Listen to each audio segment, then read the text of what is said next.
At 14 minutes after 8, this is Morning Express, and what a heated debate Sophia had there on the way it is. I can guarantee you it was not choreographed. However, it is time for us to get inspired right now. And today on Lifestyle, we have an inspirational story from Mr. and Mrs. Mwangi. And before I bring them in, drug and alcohol abuse is something which is becoming a prevalent problem in this country. And it's a conversation that we must have because it's on the increase. It is in schools, it is in homes. The thing is, it does not also discriminate. It's not for the poor or for the rich. It goes across the board. And once you're an addict, well, you're more or less a slave of that substance or that thing that you abuse. And how do you get out of the cycle? How do you stop becoming a slave? And after you've come out of that cycle, what do you do? And well, Mr. and Mrs. Mwangi have not only come out of the cycle, but they decided they'll not stop there. They'll do something about that. And that's what we're going to be having that conversation about. Remember that you're allowed to participate. You can share your experience. You can let us know if you're struggling and possibly if you're looking for ways out, or maybe you have solutions of how you manage to overcome. The conversation continues on Twitter, and that's at Michael G. Gitonga and at Sophia Wanuna. But at this point, let me bring in Bernard Mwangi. Thank you for joining us. Thank you, sir. And we also have Judy Wamboi Mwangi, yeah. Mr. and Mrs. Mwangi. Yes. Right, let me start with you, Judy. And maybe you can just start by sharing with us, first of all, your experience. How did you get into drug abuse? And what, first of all, were you abusing at the time? Okay. I started using drugs after I finished high school, and I went to college and I was working. Mm-hmm. I met a Nigerian guy who was doing drugs, and that is how I started. So what happened, when I was growing up, nobody ever told me they loved me. So when I met this guy, he showered me with a lot of love and a lot of money. So I did not care what he was doing. So one day I came home, and there's a lady we used to house in our house. She's the one who used to be sent like to Pakistan and get the stuff. So I came home one day and I said... In this Nigerian's guy's house? Yeah. Okay. Because when we met, I moved in immediately. Mm-hmm. So how old were you at the time? I was 24. Okay. So I came home, I said, last night I didn't sleep well. And the lady told me, just have a puff of this and you'll sleep like a baby. And for sure, I slept like a baby. But that one puff led me to 5 years of hell. What was that you puffed? That was heroin. Mm-hmm. And I used heroin for 1 year without knowing what I was using. I just used to know the street name, Staff. So S-T-U-F-F? Yes. Okay. You used to call it Staff. It has like 10 names. Kuna majina mingi sana. So so the following day I wanted to have the same feeling I had yesterday. Heroin is a highly addictive drug. So I got hooked so fast. Eventually I stopped working. So I just used to stay in the house, smoke and sleep, smoke and sleep. But now the stuff was just in the house. Mm-hmm. So my life got worse when this guy went outside the country and he was jailed. Mm-hmm. So what happened, I started stealing from myself. You know how you steal from yourself? You start selling your stuff. So just for you to get hold of the stuff? Yeah. So first I used the money he had left for me, and then I started selling my stuff. It was kind of a barter trade. The lady I was buying the stuff from is the one who took my things. Alikuwa nakuja ananiambia kama like if I take this fridge, I'll give you like 2. That time, 1 gram used to go for 1,800, and 1 gram is something like this. You just smoke it for like 5 hours and it's over. And that 5 hours is you smoke kidogo, you stop, you smoke again? Or is it like 5 hours of you just... You smoke, you sleep. Mm-hmm. We used to call it kuyoyoma. You smoke till you yoyoma. You smoke till you yoyoma. Yoyoma means you just black out? Yeah, you just black out. Okay. So it went on like that. I sold everything, and then I decided to go back home. So when I went back home, I didn't have a relationship with my parents. So even when I started going astray, they did not realize. Mm-hmm. But there's a tablet we used to buy over the counter from the chemist. It's called, street name is Bogizi, but it's called Rohypnol. It's used to sedate people. So my tongue was always blue. So I went home, I met my uncle. I was totally high, but I was not smelling of alcohol. So he realized there's something wrong with Judy. So he told my mom, and when my mom asked me, I didn't deny. I said yes, and then my mom didn't know where to take me. She took me to Mathare Hospital. At that time, at Mathare Hospital, there was no rehab. So nikawekwa kwa wazimu. So I used to be given those dawas. So one day my mom came to see me, and she brought me a Bible. So she told me to write my name. I could not figure out how J is written.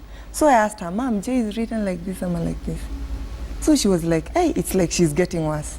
So with that, I managed to manipulate her to get me out of Mathare. So when we left Mathare, you know, when you get into addiction, nobody teaches you some things. Basically, your life stops. And you become a pathological liar. You're not responsible for your life. So at this point, I had already manipulated her. I told her, we must go to town, because she told me, I'm getting you out of here under one condition. You'll agree to come home with me. So I told her it's okay, but you have to go to town. I get my clothes, and the woman who is keeping my clothes, I'm owing that lady 1,000 bob. So she gave me 1,000 bob. When we came to town, I just left her. I went to smoke.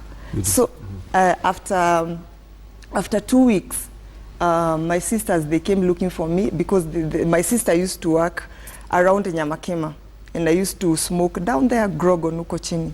So she came looking for me, and she told me that my dad is looking for me, and he wants to take me to a rehabilitation center. So I went home. I was taken to the first treatment center. I stayed there for 3 months, and normally, if you're using hard drugs, you're supposed to stay in a rehabilitation center at least minimum time, 6 months. So after 3 months, I managed to manipulate my parents again to get me out of the treatment center. So they got me out. I went home. I stayed for 9 months, and then I came back to Nairobi. Okay. Maybe I'll pause you right there before we go to the rehab center and continue this conversation. Now, normally with drug addiction, from what we understand, it's normally progressive. You start maybe with smoking, just your kawaida smoke, then maybe go to something like marijuana, not marijuana, what do you call it? Marijuana. And from marijuana, then maybe you now start abusing hard drugs. Did you graduate straight to heroin? I started with heroin, and I got stuck there. Okay. Yeah. All right. Let me come to Bernard Mwangi. Yes. What's your story? My first encounter with alcohol was when I was 5 years old. 5? 5. How did that happen? My grandfather, he has a pub, and he lives on top of the pub. So every Sunday we used to have, after everybody has gone to church or they've done their own things, we used to meet there on a regular basis. So the men used to do their thing, that was sit down, smoke and drink. This was the 80s, so we can talk about some things where, I think there's lack of information basically. And the women were doing their thing, sitting around the kitchen, talking, lots of tea. So for me, seated on my father's lap, I stole his drink, took a sip. In fact, finished. Was he away or was he seated there? I was seated on him. I'm like, daddy, put it down, sipped again. Do you know what it was? Was it beer? It was mainly spirits. Okay. I remember distinctly because I went to nursery school the next day with a very, very bad headache. Can you imagine going to nursery school hangover? So going onwards, the feeling that I felt at that particular time was awesome. Felt like a man. I could now finally identify with a group of people by doing an activity that was enjoined to them.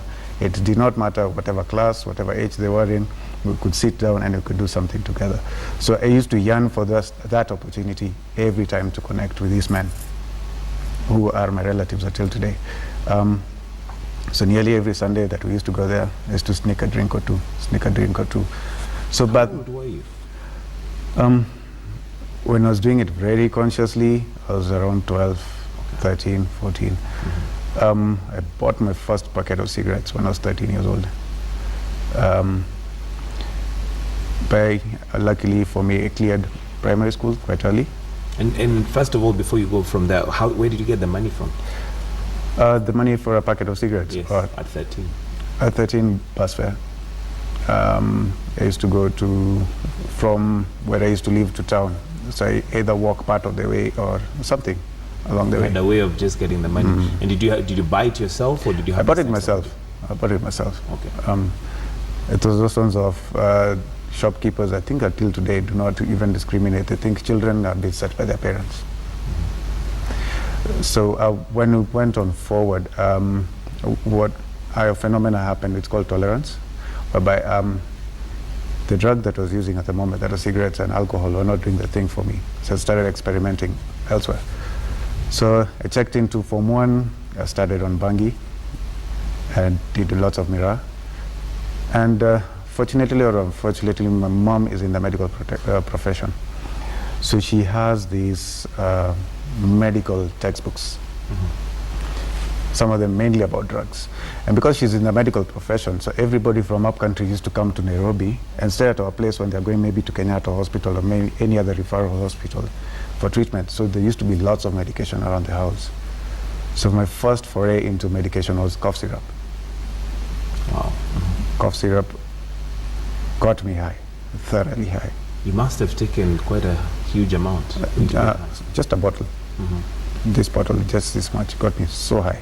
I had lots of codeine, which is a compound which comes from the same heroin plant, poppy plant. It is from medication. So experimentation throughout high school, luckily for me, I passed high school well, not that well, but well. You can imagine it, suspensions, not being in school, Then the first teacher strike, which was quite massive.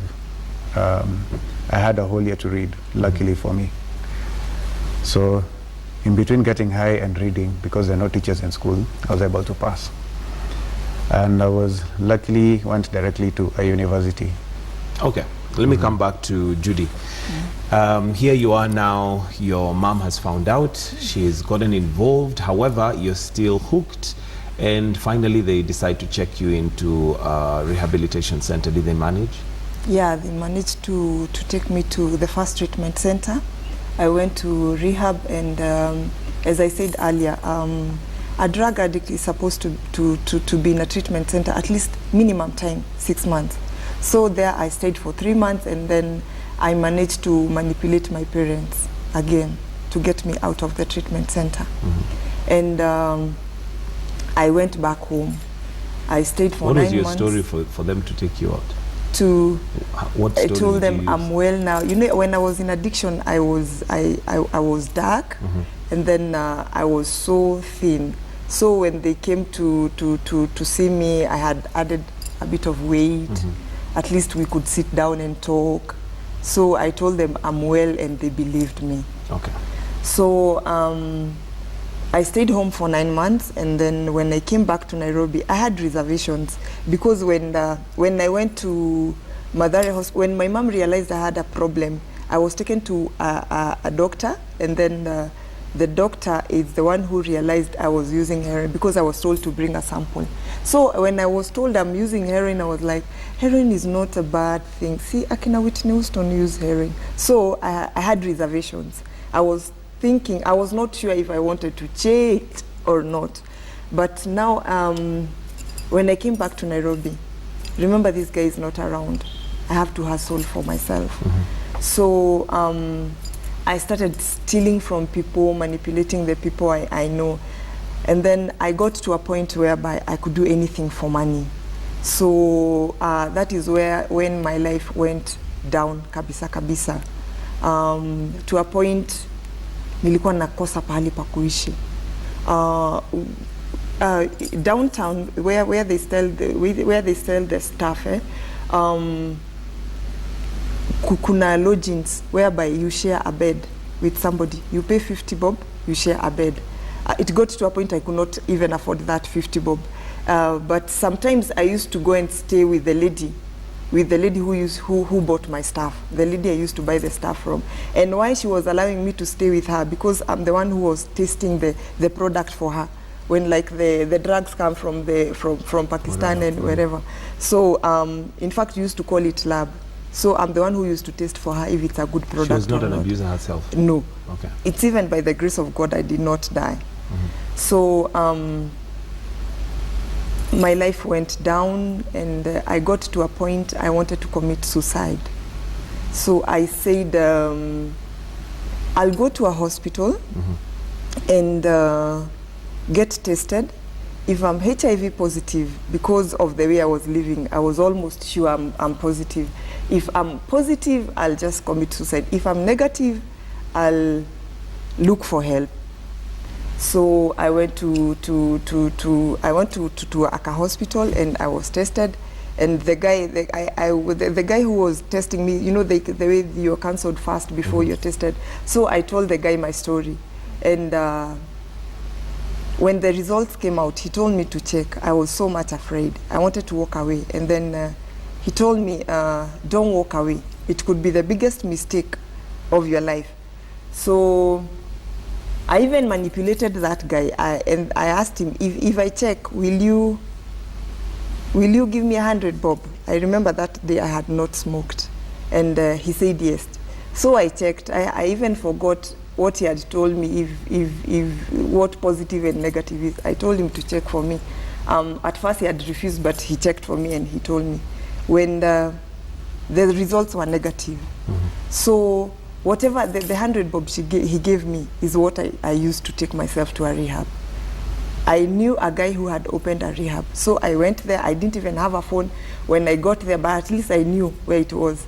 I told the watchman I want to get in. So the watchman called the owner, and I talked to him on phone. I told him, if you don't allow me in, I'll just stay here till I die. That was now the rehab center? Yeah. Okay, I'll come to you, Bernard Mwangi, and before I come to you, Judy, what is it that brought you to that point, that tilting point, where you actually now wanted to take charge of your life? Because obviously you mentioned earlier that you had the feeling you really don't want to change, but something brought you to a point where it's almost like you hit a brick wall and it knocks your senses back in and you want to live.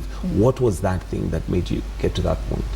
There's a night I spent outside with a soldier to Kyoto to Moto, and I was tired of that life. I don't have a place to stay. I had messed all my relationships with my parents, with my siblings, my friends, because I had stolen from them. You know, like if I meet you, I know you. Yeah. I borrow your phone. I pretend that I'm making a call, and then I run away. So basically I had no life.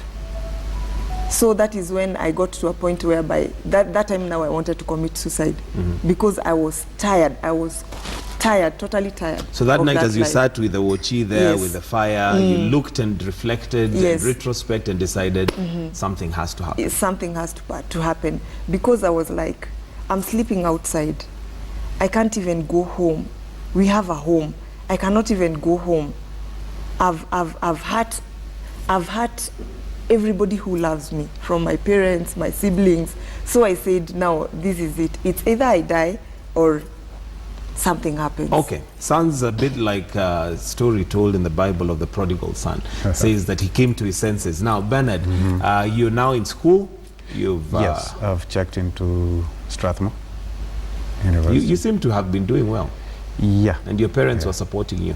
Did they know at this point that you were... They knew there was something that was off, but not really how much it was. What was your relationship with your parents? With my dad, it was quite bad. With my mom, it was quite okay, but she's tough. That's one tough lady. So luckily for me, she's one tough lady, or I don't think I'll be alive. Okay. So so we went on forward. It got so bad that I couldn't even finish the degree that I was doing at Strathmore. So I dropped out. So my dad decided, let me employ this guy. So upon employment, I looked at his company after like 2 or 3, 4 months down the line. He decided also to enroll me into KCA. And so I was going to KCA, going to work at his place, go home. But still find time to go and get high in the evenings or during the weekend. So at some time, it went on well. And then I was checked into Nairobi University to do a Bachelor of Commerce degree while still going on with accounts at KCA. And at all this time, you're still abusing? It's not abusing, this is proper addiction. Now you're in it. Okay, how are you funding it? I've become a bit of a criminal, shall we say. Used to steal from my dad, from his clients. I steal some of his clients, do some of the jobs myself. He was doing real estate, but the part where I was really managing was a part for renovations. So I'd either misquote or underquote or overquote whatever materials will be there, or take side jobs. I go and supervise them during the day or during the free time that I had. So you'd find like, there's a time I did calculations. At the end of the month, I had like maybe 200K that I should have saved. But still, every morning after I've gone out, I'm still going to beg for cigarettes at the kiosk. So went on like that and still had to drop out from both KCA and Nairobi Uni. I dropped out from the workplace. This time my mom had already left the country. She has been working out of the country for a very, very long time. After that, my dad also left too. Okay, maybe in the interest of time, because there's also the angle I want us to look at where we can help, especially parents. Yes. Because most of this happens as they're watching, but they're sometimes too busy.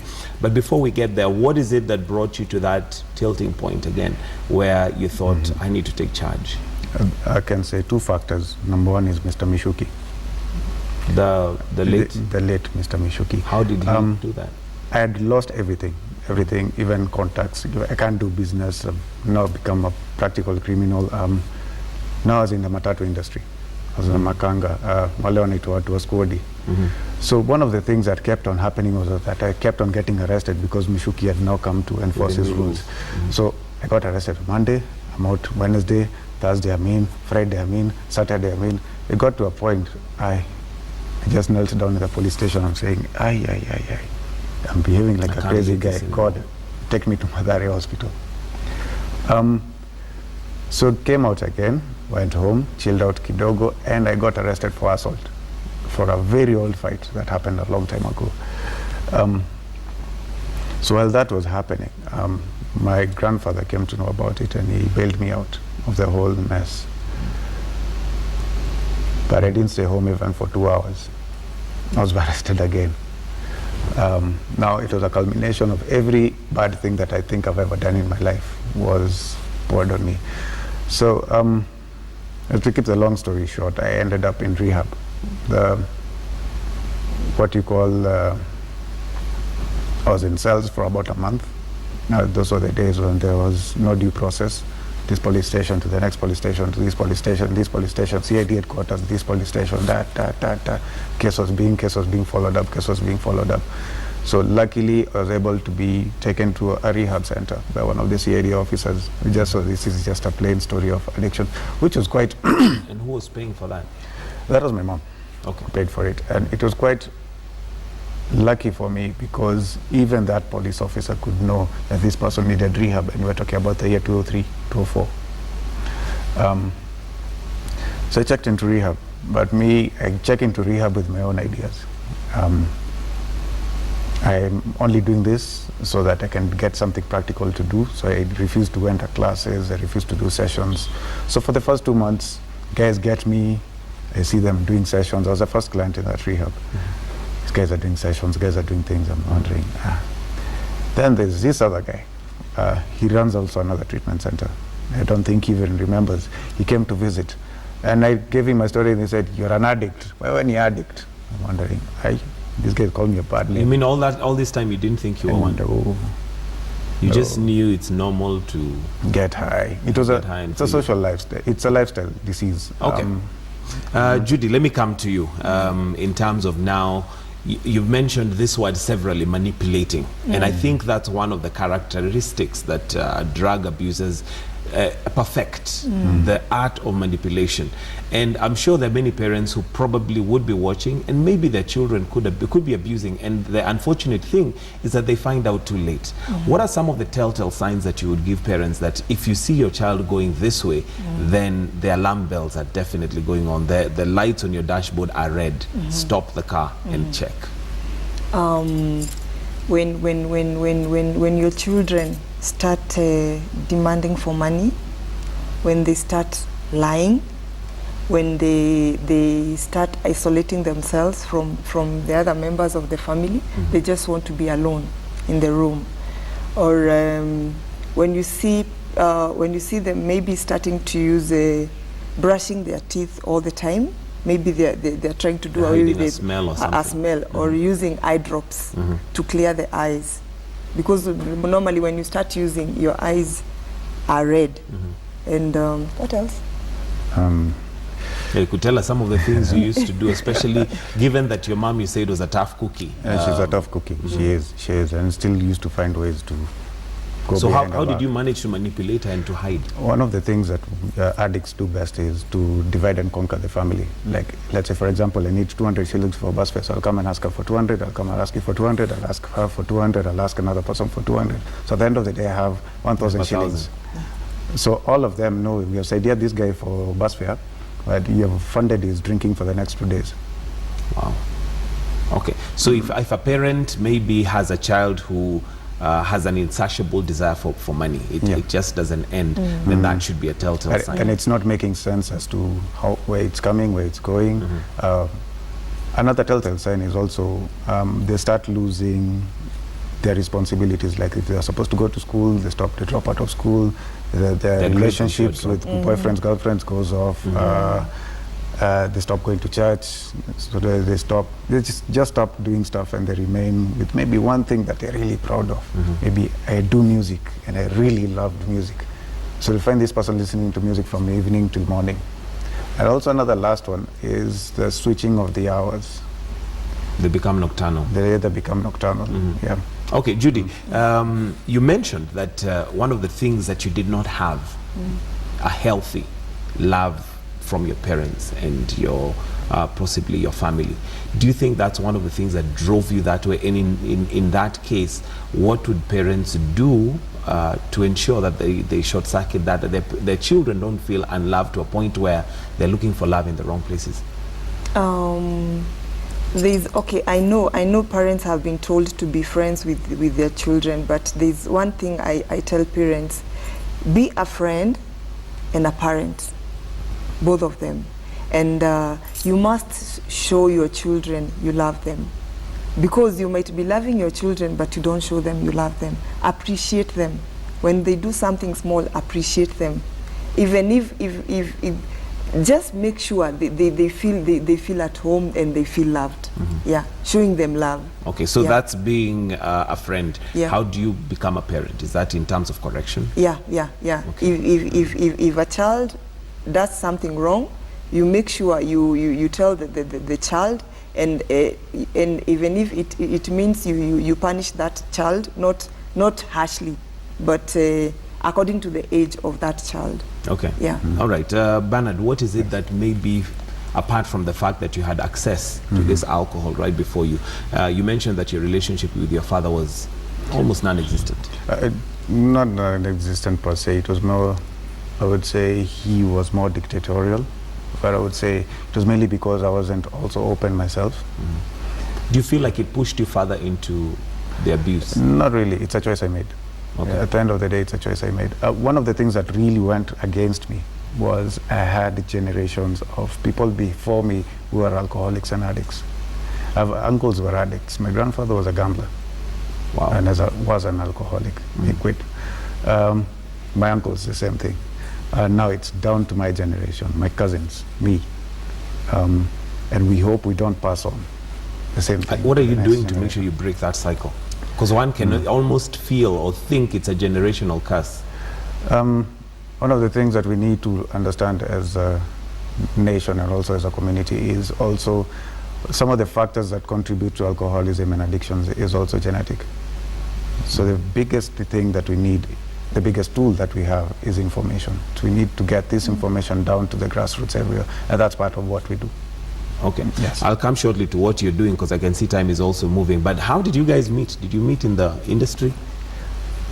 Okay. You'd like me. I'm sure she'll give us more detail. She has more detail.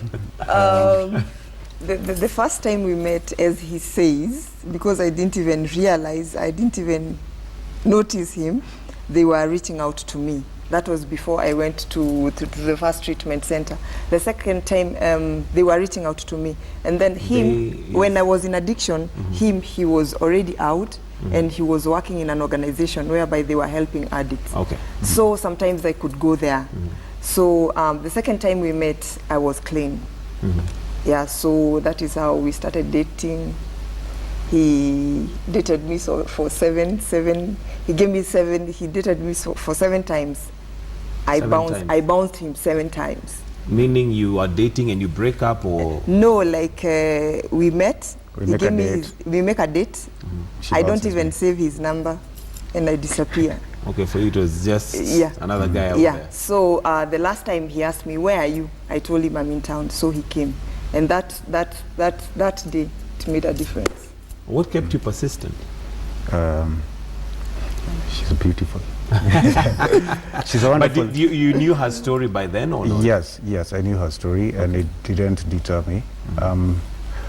Another thing which I felt was very, very important was that she knew where I was also coming from. I wouldn't have to really explain myself to her. You didn't have to worry about the baggage.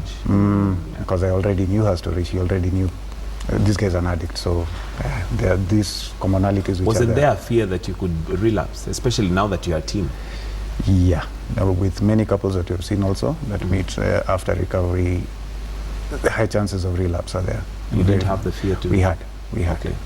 All right. Now, majority of the people who overcome drug abuse and drug and alcohol addiction normally are happy enough to just get a job and, wave goodbye to that lifestyle. But you've decided to do something different, and maybe you can tell us what you're doing about now the situation, especially with our youth.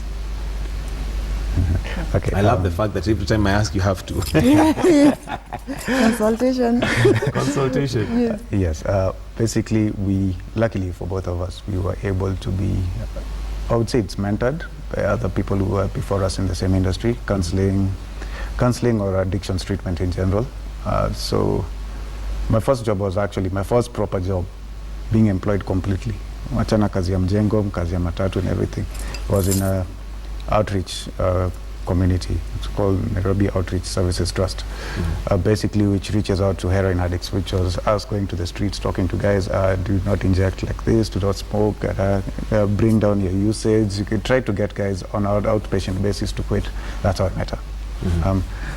So for her also, when she was coming out of treatment, she was also mentored into doing counseling. So we have worked in this industry. I think now for me it's this 11th year. For her it's which year? 8th? Ninth. Yeah, 9th year. So we have been progressively from organization to the other, to the other, to the other, until we felt that there is much need for us to also do it the way we feel that it is best. To reach out to those who are unreached. So you've opened, you have a rehab center. Yes. And what, is it like rehabilitation for all sorts of addicts, or do you deal with specific addictions? It's mainly conduct and drug disorders.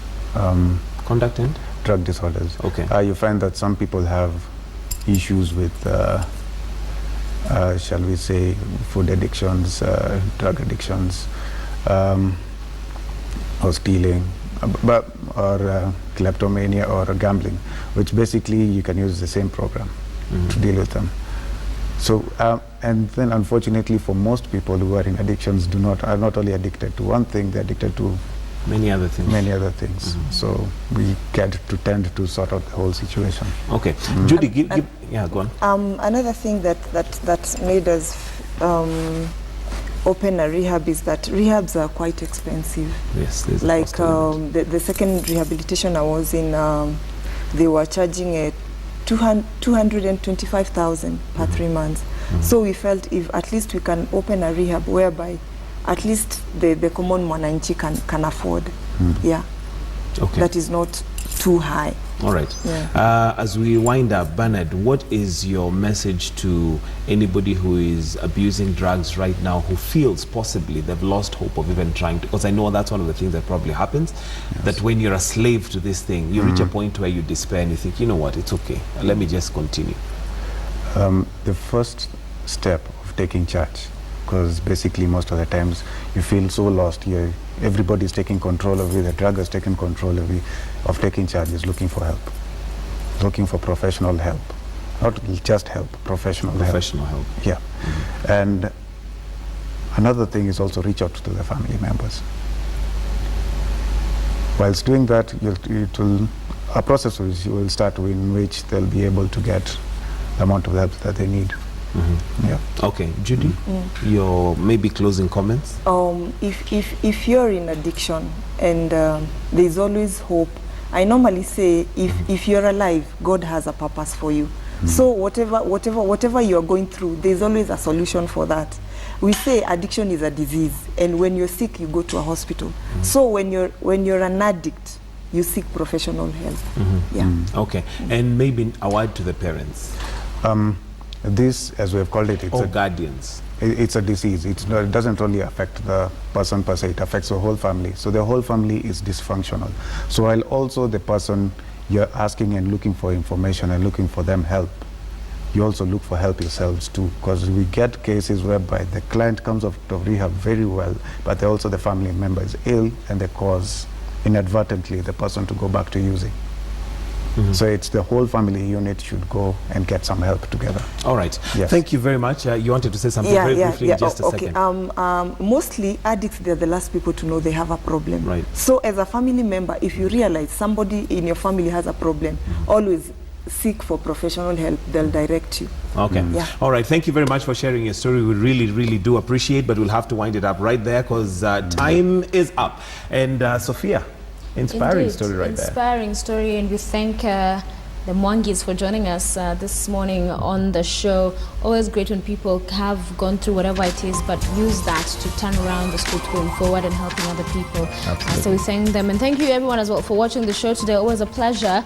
Do have a lovely day, and we'll see you tomorrow. Person of Interest is a must watch, but I'll keep it to ourselves up until tomorrow. Yes, it'll be a secret till tomorrow. So you must join us tomorrow. Have yourselves a wonderful day. Take care.